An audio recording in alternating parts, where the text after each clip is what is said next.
Your breakfast can look healthy and still wreck your blood sugar. Same carbs on paper, totally different spike in your body. Fruit feels safe until it's ripe, blended, and piled high. Bread can hit you like a glucose rocket, even when the label looks reasonable. Rice can be calm one day and chaos the next. If you're guessing based on calories or good ingredients, you're flying blind. Your meter is the only judge that counts. Speed beats carb count. Moving to slide 2. When people say it was only 30 grams of carbs, they're missing the part that matters most. How fast those carbs turn into glucose in your blood. A slow rise over 2 hours feels very different than a sharp peak in 30 minutes, even if the total carbs are identical. Digestion speed is king. Liquids are the fastest because they leave your stomach quickly and you skip most of the chewing and food structure that normally slows absorption. That's why juice, smoothies, sweet coffee drinks, and even healthy drinkable yogurts can spike harder than the solid version. Broken grains digest faster. The more a grain is milled, puffed, flaked, or turned into flour, the less work your gut has to do. The glucose shows up sooner. To slow the curve, you use speed breaks. Eat carbs with protein and fat, because mixed meals slow stomach emptying and reduce how quickly glucose enters the bloodstream. Add fiber and intact foods, fewer pre-digested textures, more chew. That's how you change the spike without changing your life. Moving to slide 3. Fruit isn't one food. Fruit can mean a whole apple, or it can mean a glass of apple juice that went down in 10 seconds. Whole fruit usually rises slower because the fiber and the intact cell structure keep sugar release gradual. You're literally working for it with chewing, and your gut has time to pace the absorption. Juice is different. You've removed most of the fiber, and you've concentrated the sugars. The dose is larger, and the delivery is faster, which is why juice can behave more like soda than like fruit. Fructose is also different from glucose. Much of it is taken up by the liver first, especially at smaller doses. That does not make it free.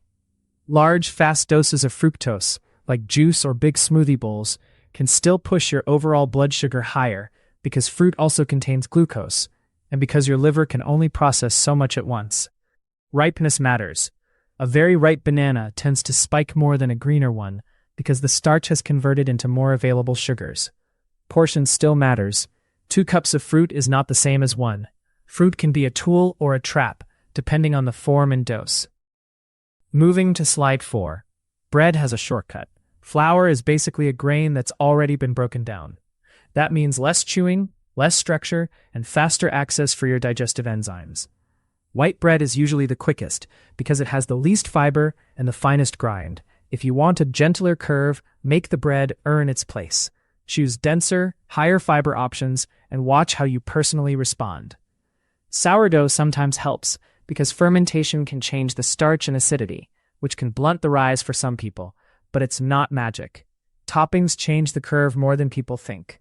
Adding eggs, cheese, nut butter, avocado, or even a big protein serving alongside the bread can slow stomach emptying and reduce the peak. Bread isn't automatically bad. Fast bread, eaten naked, is usually the problem. Moving to slide 5. Rice is a wild card because rice is not one starch. Variety matters. Jasmine often spikes higher for many people, while basmati can come in lower, partly because of differences in starch structure. Cooking method changes speed. Overcooking makes rice softer and easier to digest, which can raise the spike. Cooling cooked rice in the fridge, then reheating it, can increase resistant starch, which some people handle better. Serving temperature matters for the same reason. Hot, fresh rice is usually faster. Cooler, firmer rice is often slower. Then there's portion. A normal bowl can quietly be a huge carb load. So treat rice like an experiment, not a rule. Test your usual portion, your usual variety, and your usual cooking style. The same plate can look identical and behave completely differently. Moving to slide 6. Glycemic index sounds like a scoreboard, but it only ranks how fast a fixed amount of carbohydrate can raise blood sugar. It ignores the part you actually live in, the portion. Glycemic load fixes that by asking a better question. How much glucose impact does this serving deliver? That is why two foods can share the same GI and still hit you totally differently. A small bowl of a higher GI food can create a smaller rise than a giant serving of a lower GI food. Even within one food, the number changes when the portion changes. Then there is the real-world problem. You rarely eat carbs alone. Protein triggers insulin and increases satiety. Fat and fiber slow stomach emptying and reduce the speed that glucose shows up in your blood. Acid, like vinegar or lemon, can also blunt the rise for some meals. So the GI chart you see online can flip once foods are combined. And finally, your body is not a lab average. Sleep, stress, muscle mass, training status, and insulin sensitivity change your response. The trap is thinking the number is the truth. The truth is the dose, the meal, and the structure that delivers it. Moving to slide 7. Structure changes everything because digestion is not just chemistry. It is physical access. When grains are intact, like steel-cut oats or chewy barley, enzymes have a harder time reaching the starch.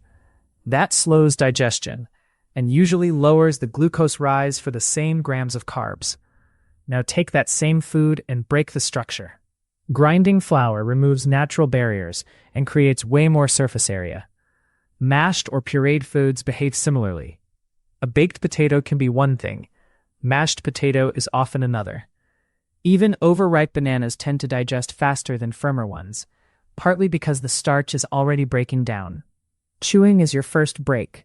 If you eat fast, you deliver larger particles to the gut, but you also deliver them sooner, and the meal can empty from the stomach faster than you expect.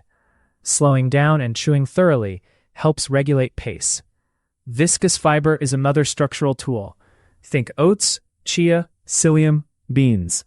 These form thicker mixtures in the gut, which slows absorption and smooths the peak. So if you want fewer spikes, do not only swap foods, swap forms. Keep the barriers, keep the chew. Moving to slide 8. Heat and time can change starch too. When you cook rice or potatoes and then cool them, some starch retrogrades into resistant starch. That means less gets absorbed as glucose in the small intestine. If you reheat it, you keep some of that resistance. This works best with rice and can help with pasta too, especially when it is cooked al dente.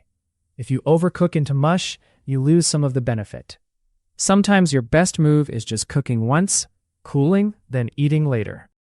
Moving to slide 9. People argue about fruit versus bread versus rice, but speed depends on the details. White bread is often one of the fastest, because flour is finely milled and easy to digest. Rice is variable.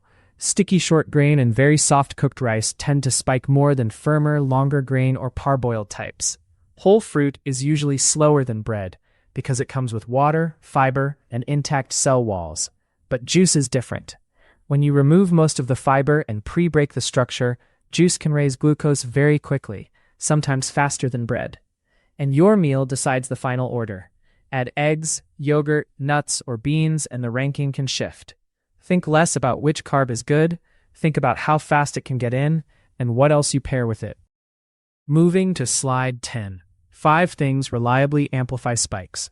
1. Eating carbs alone, especially refined carbs. 2. Short sleep, which can reduce insulin sensitivity the next day. 3. Stress, because hormones like cortisol push glucose higher. 4. No movement after meals, so muscles do not pull in glucose as effectively. 5. Huge portions, even when the food is healthy. If you control even 2 of these, the same meal often lands very differently. Moving to slide 11. Build a lower spike plate by changing order and form, not willpower. Start with protein first. Eggs, Greek yogurt, chicken, tofu, beans. Give it a few bites before you touch the carbs. Then add fiber-rich sides. A big salad, sautéed greens, lentils, broccoli, chia, berries.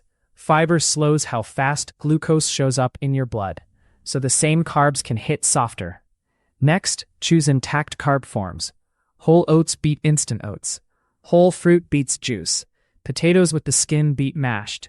Al dente pasta beats overcooked. Less processing usually means slower absorption. Use acids. A tablespoon of vinegar in water before the meal, or lemon on your food, can reduce the post-meal rise for many people.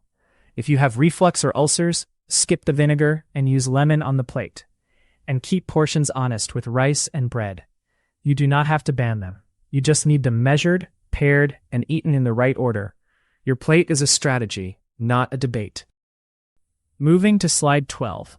Test yourself, not opinions. You can argue about carbs forever, or you can run clean experiments on your own body. Pick one carb at a time.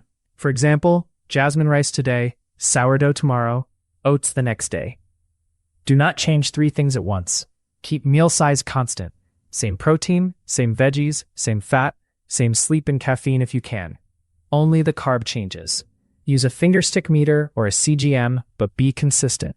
Measure at 60 minutes after your first bite. That is where many people see their peak. Then measure again at 120 minutes. The goal is not just a lower peak, but getting back toward baseline by 2 hours. Track symptoms with numbers. Rate cravings, sleepiness, brain fog, hunger, mood, and even heart pounding on a 0 to 10 scale. Pair that with the readings and the portion. After a week, you will know which carbs, forms, and portions keep you steady, and which ones create a gap you can actually close. Moving to slide 13. Close the spike gap by choosing one swap today. Maybe intact oats instead of cereal, berries instead of juice, or rice measured and paired with extra protein and vegetables. Then run a 2-meal experiment. Keep breakfast the same 2 days in a row, change only one variable, and compare your 60 and 120-minute numbers. Keep what works for you. Comment your biggest spiker food so I can cover the most common patterns. Subscribe for the follow-up. This content is for education only and is not medical advice. Talk to your clinician before changing your diet or diabetes plan. Stabilize glucose. Unlock real energy.